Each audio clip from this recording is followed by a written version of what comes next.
ये एक पुराने समय की बात है।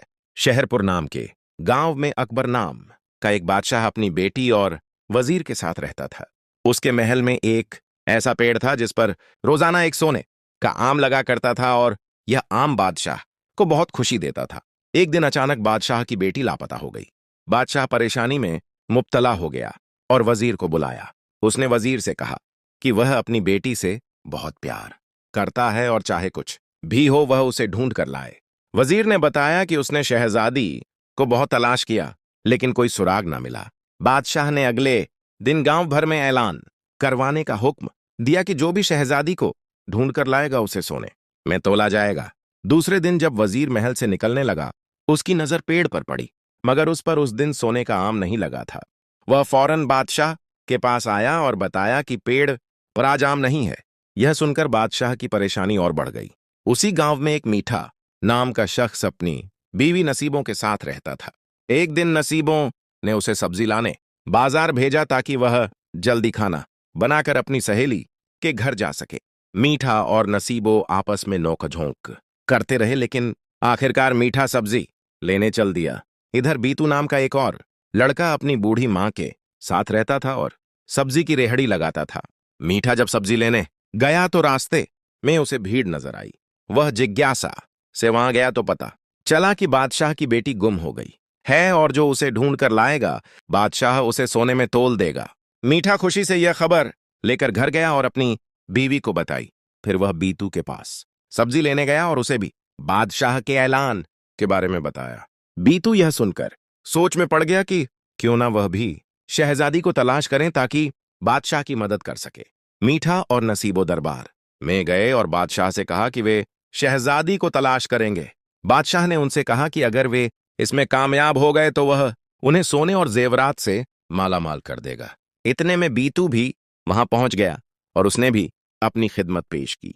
बादशाह ने मीठा और नसीबों को पेड़ की निगरानी करने को कहा ताकि सोने का आम चोरी करने वाले चोर का पता चल सके और बीतू को घोड़ा देकर शहजादी की तलाश में जंगल भेज दिया। रात को जब मीठा और नसीबो पेड़ की निगरानी कर रहे थे बीतू शहजादी की तलाश में जंगल की तरफ निकल गया। सुबह हुई तो मीठा और नसीबो दरबार आए और बताया कि उन्होंने एक भेड़िया मारा है जो सोने के आम चुरा रहा था। उन्होंने उसकी खाल लाकर पेश की। वजीर को शक हुआ कि यह झूठ बोल रहे हैं क्योंकि भेड़िया पेड़ पर चढ़ नहीं सकता। इतने में बीतू भी वापस आ गया और बताया कि उसे शहजादी का सुराग नहीं मिला। बादशाह ने अगले दिन फिर पेड़ की निगरानी का काम बीतू को दिया और मीठा नसीबों को दोबारा जंगल भेज दिया। उसी रात बीतू ने देखा कि एक खूबसूरत परिंदा आता है और सोने का आम चुराकर ले जाता है। वह परिंदे के पीछे घोड़े पर सवार होकर जंगल पहुंचा। पीछे से मीठा और नसीबू भी आ गए। परिंदा एक गुफा में चला गया। बीतू भी गुफा में गया और वहां परिंदे को पिंजरे में पाया। जैसे ही उसने पिंजरा उठाने की कोशिश की एक चुड़ैल नुमाया हुई।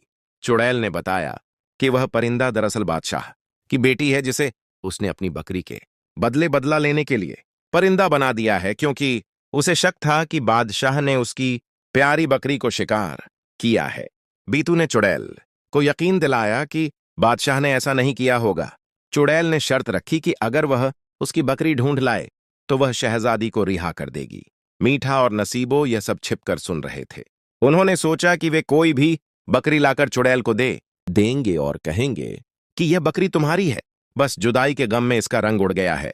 जब वे बकरी लेकर चुड़ैल के पास गए तो उसने उनकी चालाकी को भांप लिया और इनकार कर दिया। इतने में बीतू भी आ गया और वह असली बकरी लेकर आया जो उसने एक जादुई तालाब के पानी पीने के बाद ख्वाब में देखकर तलाश की थी।